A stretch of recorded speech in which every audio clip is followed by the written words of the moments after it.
What began as an endeavor to expand the world of the popular PUBG Battlegrounds has instead morphed into an original narrative-driven experience known as the Callisto Protocol. Developed by Striking Distance Studios, home to roughly 30 veterans behind Visceral Games' seminal Dead Space, the Callisto Protocol leads the charge back into the depths of sci-fi horror, promising intricately detailed visuals, authentic character rendering, and plenty of gore. The Callisto Protocol stands to deliver one of the most visually striking Unreal Engine games to date. We'll examine what makes it special from a visual standpoint, including the rather ambitious reliance on ray tracing, and of course, the game's performance mode for those interested. It also arrives across multiple platforms, and in this video we'll be examining the current generation version of the game, running on PS5, Xbox Series X, and of course, the Series S. The results are certainly interesting, and the Xbox version exhibits some issues that we didn't expect. Furthermore, our resident PC expert, Alex Battaglia, shows up later in the video to explain his issues with the PC version. But first, let's dive into the game itself.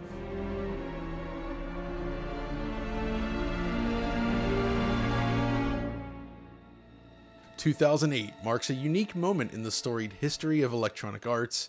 It's a time when the publishing giant ventured into the unknown, enabling its stable of developers to create fresh, single-player experiences across a variety of genres. Dead Space is one such project, a science fiction horror game that asks the player to explore the derelict USG Ishimura, while uncovering the mystery which resulted in its decay. With a strong focus on dynamic lighting and shadows, the visuals of Dead Space enchanted audiences with its tense, limb-severing gameplay loop, which felt satisfying and fresh. It was successful enough to spawn multiple sequels and spin-offs, but ultimately, the series fell dormant in time. Fast forward to 2019, Dead Space executive producer Glenn Schofield, who has spent years toiling in the Call of Duty mines prior, endeavored to build a new studio in cooperation with both fresh and familiar faces to create a brand new AAA horror experience. This is the beginning of the Callisto Protocol. Now, clearly, it bears more than a little resemblance to Dead Space, but its setting and game design differs more than you may have expected, and we'll get into that later in the video. For now though, I want to talk about the visuals, which are superb. The Callisto Protocol was created using Unreal Engine 4, version 4.27, one of the final iterations of this generation of Unreal technology. Striking Distance also has full access to a motion capture studio within its office, and this game naturally makes full use of it. Which emphasizes one of the game's distinguishing features, character rendering. Striking Distance Studios has opted to fill out the cast with the support of Hollywood talent. The main character Jacob, for instance, is played by Transformers and The Mighty Ducks Game Changer star Josh Duhamel, alongside other key talent including Karen Fukuhara and the venerable Sam Witwer. Performance and motion capture help bring these characters to life, but these technologies alone aren't especially new. No, what separates the Callisto Protocol from the rest of the pack is the fidelity with which the characters are presented in-engine. This image has made the rounds recently, and for good reason. The team has managed to capture the likeness of its main cast with impeccable detail. Subsurface scattering is used to accurately simulate the penetration of light across the skin, while beads of sweat help convey the tension of each moment. The characters all manage to feel grounded within the world, a testament to the lighting team with minimal, incorrect specular glow as is common in many Unreal Engine titles today. The combination of these elements leads to one of the best examples of real-time character rendering I've seen in a modern video game. It's not quite on par with something like the Matrix Awakens demo, perhaps, but it's darn close. What truly elevates this experience, however, is the way in which these details are preserved, even during gameplay. Jacob's in-game character appears nearly as detailed as you take control, and the included photo mode allows us to more closely examine said detail. Light naturally scatters across his face, highlights pores and beads of sweat. His whiskers and eyes exhibit startlingly organic properties, while sharp self-shadows tie everything together. But it's not just the facial features. His suit and equipment exhibit unbelievable depth and detail. Even zooming all the way into Jacob's high-tech ensemble, each chunk of his multi-segment armor delivers rounded edges, realistic material response, and precise shadow work. All this works in tandem to create something that, despite its cross-gen nature, feels suitably next-gen, so to speak. All this applies similarly to the environments as well, which are of exceptionally high quality. Over the course of the game, you'll explore a wide range of locations, from the halls of Black Iron Prison to the surface of Callisto and beyond. Each chapter takes players to a new locale that offers both a change in scenery and new gameplay opportunities. The sheer volume of handcrafted geometric detail is staggering, with every pipe, panel, and structure exhibiting extreme detail, even upon close examination. This is an Unreal Engine game, of course, so its use of physically based rendering and other techniques for displaying the world objects is really nothing new, and anyone using Unreal can access these features. The key here is the artist implementation, the tangible quality of the individual materials, the grime-encrusted pipes and shiny metals combined with expert placement of lights across each scene to create these exceptionally impressive worlds. There's a lot of motion driving these dank hallways and open environments. The surface of Callisto, with its powerful snowstorm, impresses as volumetric lights and snowflakes flood the scene.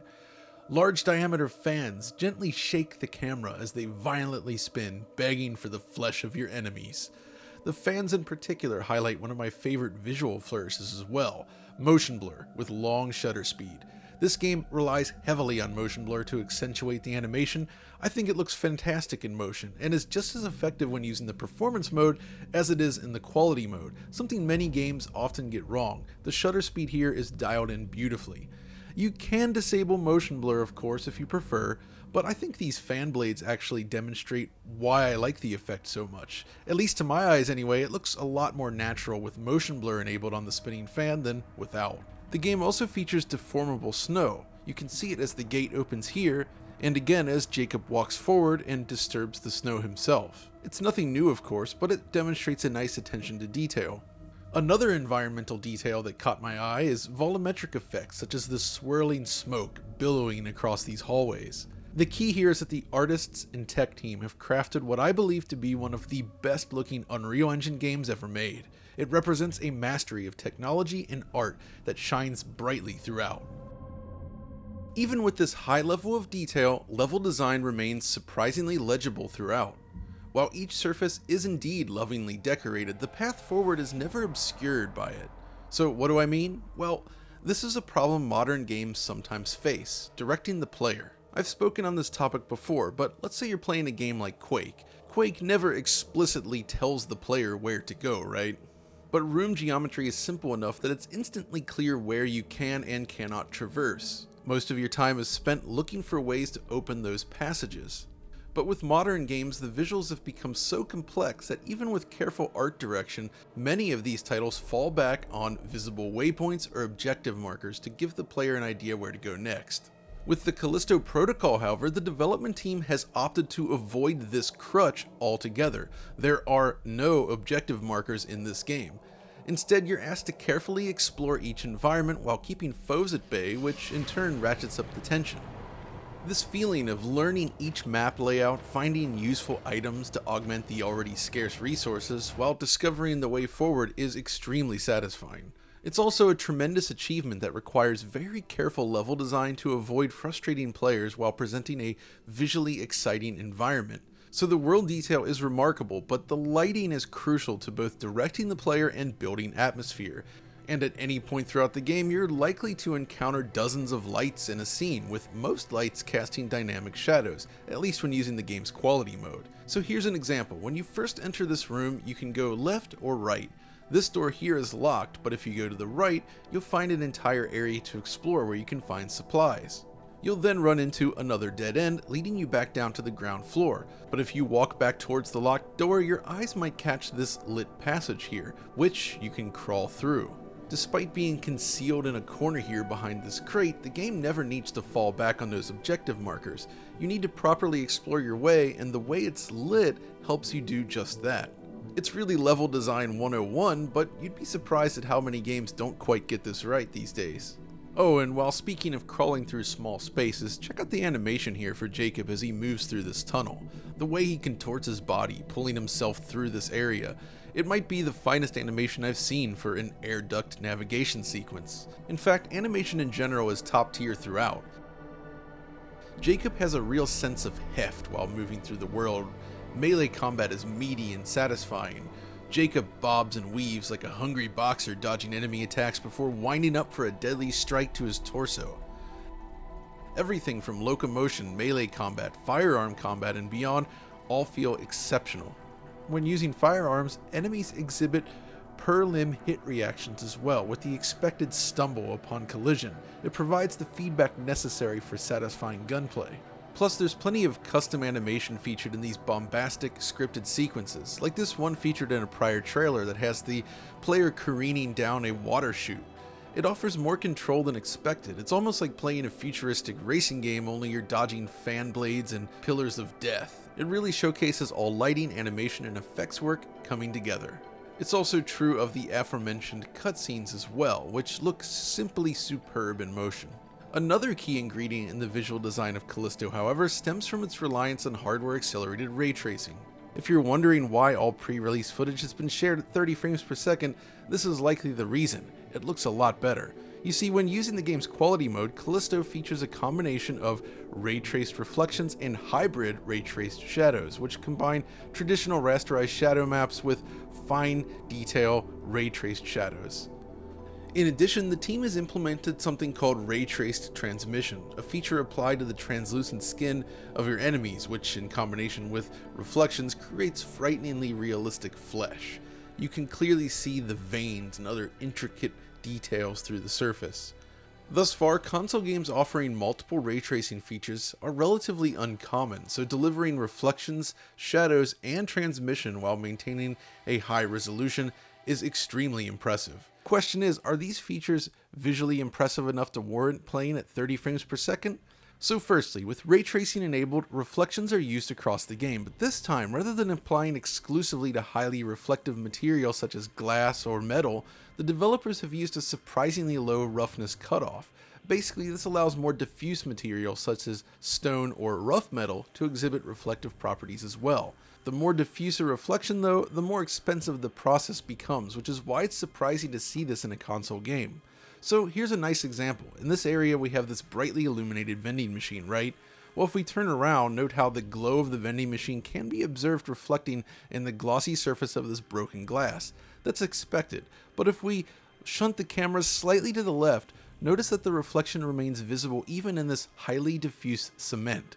It's subtle, but it helps create far more cohesion within the world.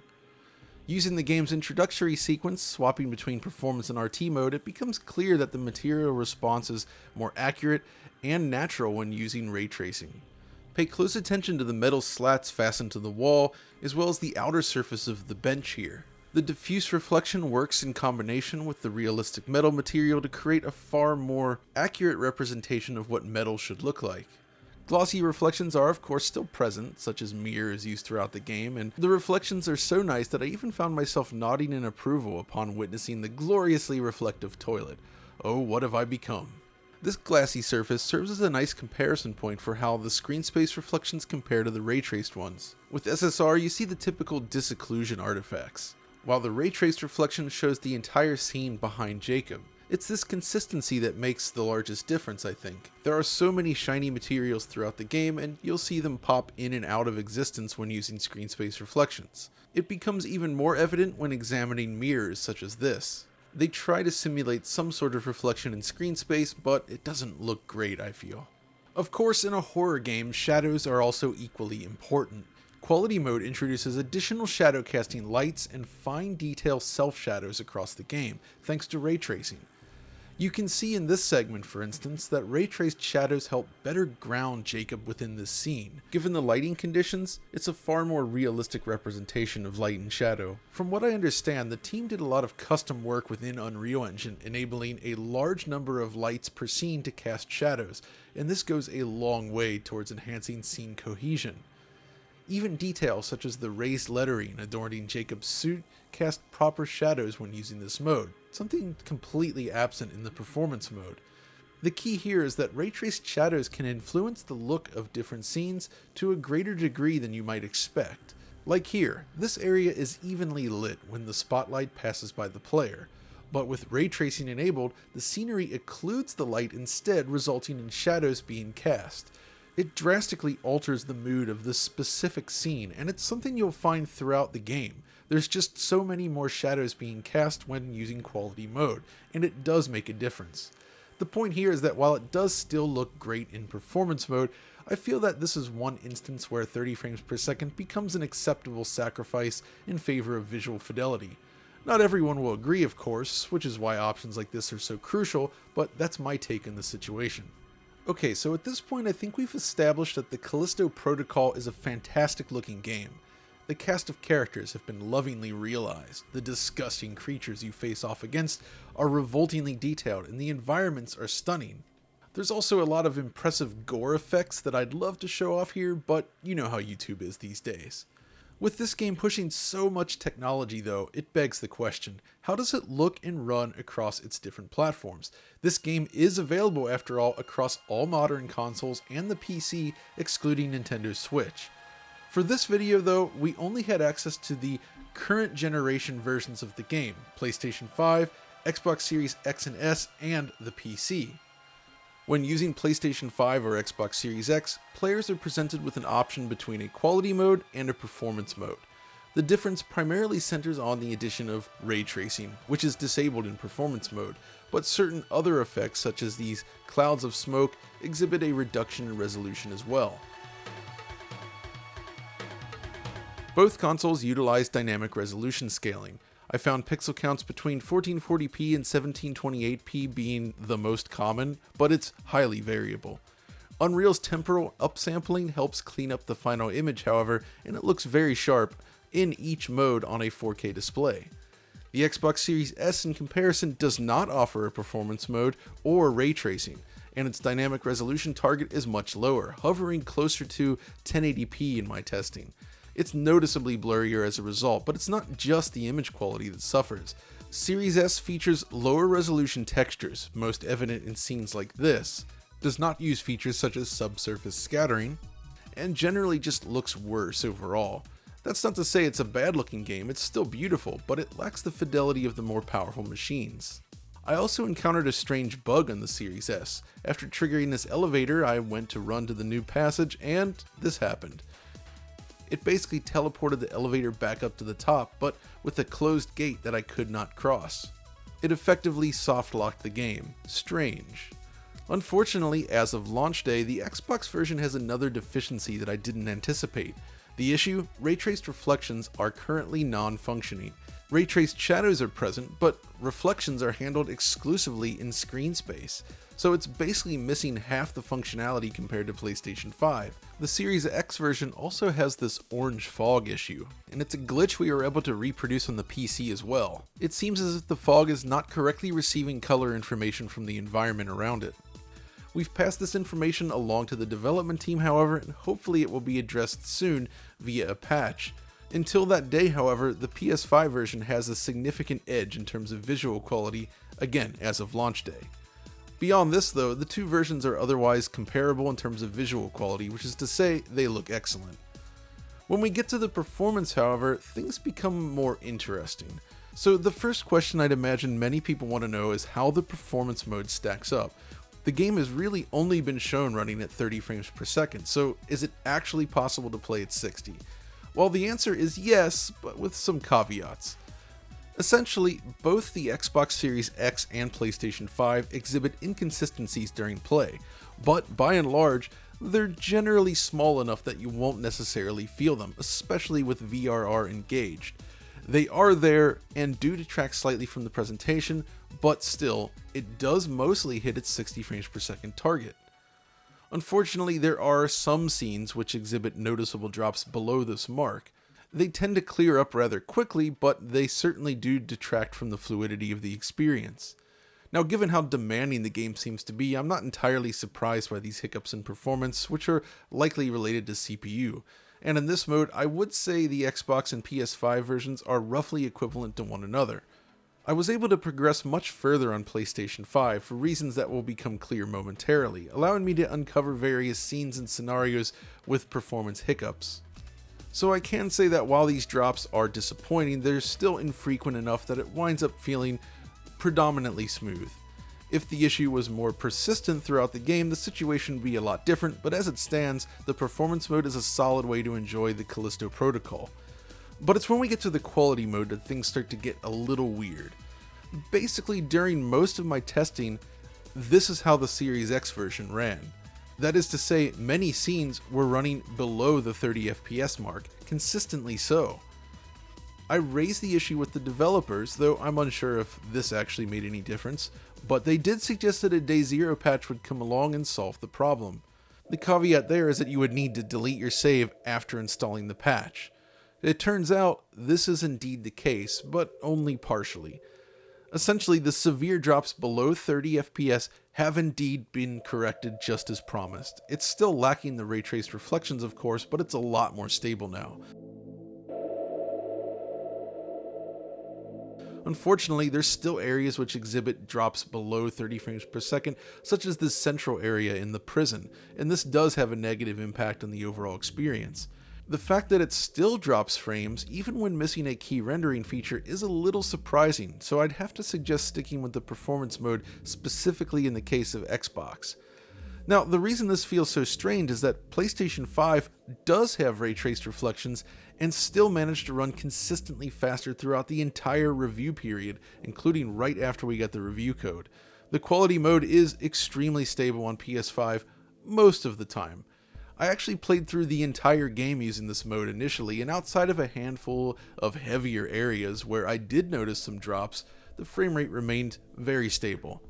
That said, both consoles do exhibit these stutters from time to time, such as when slicing open this door locking mechanism. Note the huge frame time dip here. Yeah, this happens on all platforms. Still, it's a mysterious situation. That the PS5 version has a performance advantage with additional ray tracing features over Xbox is not something I expected to see. We'll of course keep you updated if and when this changes. So how about the Series S? Well, thankfully, given how many visual settings were pared back, the Series S turns in a solid 30 frames per second experience. It exhibits the same sorts of hiccups we observed in the other versions, but it doesn't have any of the same problems present on Xbox Series X. Essentially, you're sacrificing a lot in terms of image quality and fidelity, but the frame rate hits its 30 FPS target most of the time. I would have been curious to see what a potential performance mode might look like on this platform, but given the already low resolution target, I suspect it would come in closer to 720p at best. So that's what you can expect from the consoles in terms of performance, but what about that PC version? Well, to find out, let's check in with our PC correspondent, Alex Battaglia, here on the ground. Alex? Thanks, John, for the handoff, but unfortunately there's no good news here. The Callisto protocol on PC is unfortunately disastrously poor at launch. There are many issues with this game on PC, but the most significant issue is that Callisto Protocol on PC is an Unreal Engine 4 game, and specifically an Unreal Engine 4 game that does not precompile its shaders. So like nearly every Unreal Engine game I've reviewed in the recent years, that means Callisto Protocol on PC has awful shader compilation stutter. Every single thing done in the game that is new or shown for the first time induces massive stutters. The opening of the game was almost comical with the frequency and severity of the stutters from shader compilation. At one point, the game, for example, is trying to build up the horror mood and scare the player with a red herring steam pipe burst. Classic horror stuff. Well, instead of making me feel any sort of horror or dread, I was just completely wrenched out of the experience in that moment due to a massive shader compilation stutter that occurred as the steam effect was to be shown. Now, I would love to show you more of these stutters, but I honestly don't want to spoil the entire game for you and the audience. To sum it up, shader compilation stutter absolutely ruins Callisto Protocol on PC and any attempts the game has to try and build mood or engross you in its story. As always, it's important for me to point out that I know this is shader compilation stutter due to the fact that the stuttering goes away if you play the sequences more than once. The second time the game is played, as you can see on the right hand side here, has comparatively little to no issues with the frame times, and the stutter is more or less eliminated. This is classic shader compilation stutter behavior. The stutters I've been showing off have been on an extremely high-end PC with a Core i9-12900K to show that no PC is immune to these issues, but it's important to point out that lower-end CPUs will have even longer pauses and stutters when they show up. A massive 400 millisecond stutter on the Core i9-12900K here, for example, when the hologram shows up in this cutscene, turned into an even more gigantic 750 millisecond stutter on the Ryzen 5 3600. Beyond stuttering on PC, which makes this game unplayable, to quote my friend and colleague John Linneman, there are a number of other issues. The settings may be here on PC to perhaps make this game scale nicely above the consoles, but changing settings is an absolute chore. For example, you cannot change any of the graphical options other than resolution while you are in the game, so there's no real-time changing of graphical options here. If you do somehow manage to stomach the stutter on PC, you will also be confronted with other problems. The game is very CPU limited in my testing. For example, in this scene here, with ray tracing on a Ryzen 5 3600, the game was just above 30 FPS. CPU limited. With ray tracing off, it is just above 60 FPS. This might seem kind of reasonable, but unfortunately the utilization statistics say otherwise. The game is barely saturating the CPU in moments when you are CPU limited in this game, so it is very single thread limited apparently. This is a lot like Gotham Knights, another extremely troubled Unreal Engine 4 release. As you can see, in spite of its incredible graphics and art design and more, this release of Callisto Protocol on PC is fundamentally broken and it feels unfinished. I don't think any game should release with shader compilation stutters like these, and it is heartbreaking for me as a reviewer to say this, as I was excited to cover this game positively on PC, but I just can't ethically do that. But that is enough from me for now on this topic. Perhaps Callisto Protocol on PC will get more dedicated coverage after its issues are fixed. In the meantime, I say avoid getting this game on PC. So that's the situation on PC at the moment. But there's one other aspect of performance I wanted to mention as well: loading times. All platforms mentioned thus far exhibit among the shortest loading times I've experienced with a modern Unreal-based game. It's nearly instantaneous. When you load a save game, you'll wait just a matter of seconds, and then you're in the game.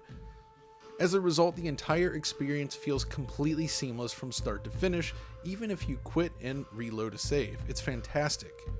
Another detail I wanted to mention then: Callisto Protocol does support HDR, but in SDR there are 3 gamma options available that might be confusing. The thing is, using the default settings, I felt that the black levels were slightly elevated on my OLED display. Selecting the sRGB option in SDR mode produces a much deeper image with rich black levels, but this is not possible with HDR engaged. I suspect the default is what they actually intended, but I kinda have to recommend the sRGB option using SDR if you're on an OLED display, which can reproduce deep blacks. If you want to use HDR, however, you can reduce the brightness level of your display by a few notches. This is all down to personal preference, of course, but I prefer deeper black levels in a horror game. Then there's the audio, which is something that also absolutely deserves a mention. Horror games live and die by their soundscape, and Striking Distance has done a phenomenal job with the sound design in Callisto Protocol. Sound effects are suitably crunchy.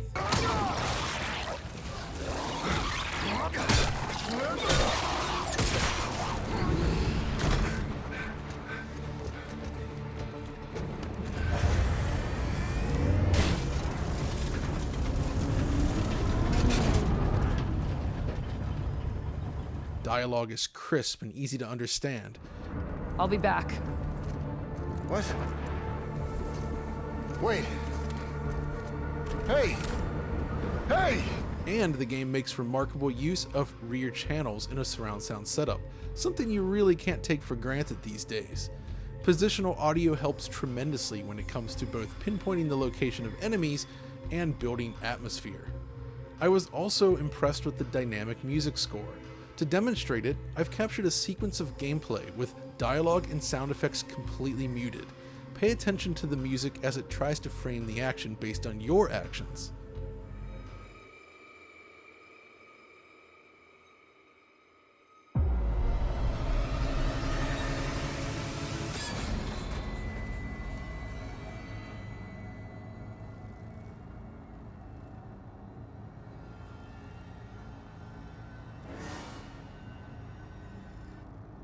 cool stuff, right?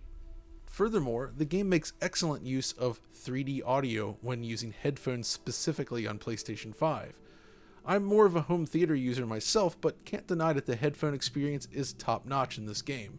Speaking of the DualSense, the Callisto Protocol is one of the first third-party games to fully nail haptic feedback. It's a feature that impressed me at the launch of PS5, but something that hasn't really grabbed my attention since. In this case, however, the DualSense effects are so outstanding that it absolutely enhances the experience, right down to manipulating the options menu selector. Seriously, it's that good. Fortunately, Xbox owners are not left out of this one either. The rumble triggers get heavy use in this game, and they also feel satisfying in their own right. So we have a good idea how the game looks, sounds, and performs, but what about the game itself? I know this is a DF video, but it's something I want to touch on briefly.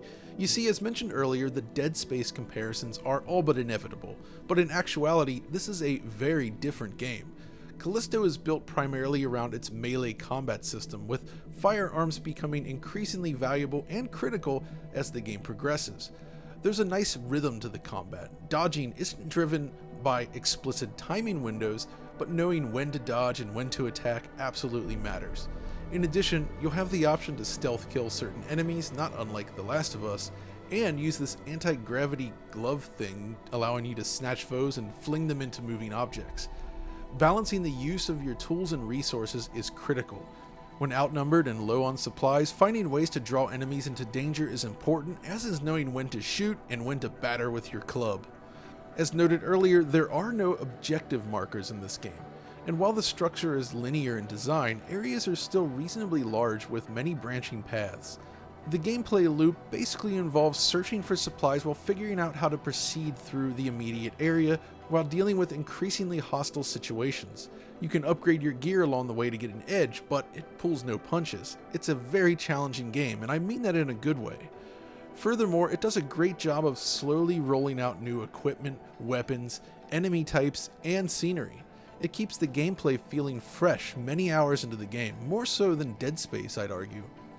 I do have a few nitpicks, however. Like any good science fiction horror game, you'll stumble upon audio logs. Problem is, you can only listen to these logs through a separate menu projected into the world from your suit.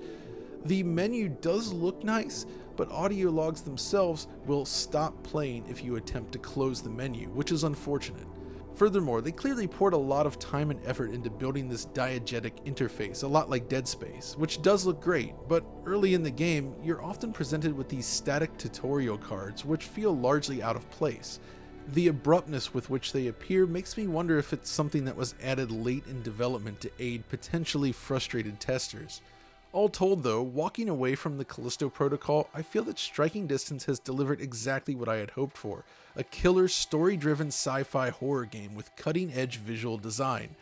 It's an exceptionally memorable experience and one of my favorite games of 2022. Alas, the launch is spoiled slightly by missing features on Xbox, performance woes on the PC, and occasional bugs, which is a shame and something to consider if you're planning to pick this one up. It definitely feels like the game came in a little hot, all things considered. At this point though, I'm even more curious to get my hands on the last generation versions of this game. Given the steep requirements, how it fares on the base Xbox One is certainly something I cannot wait to see for myself. So yeah, that's the Callisto Protocol. Hopefully you enjoyed your time with this video, and if you did, be sure to let us know. You can also find us on social media, and be sure to check out digitalfoundry.net, where you can find pristine uploads and a wonderful community, plus early access. That's all for now though, thanks for watching.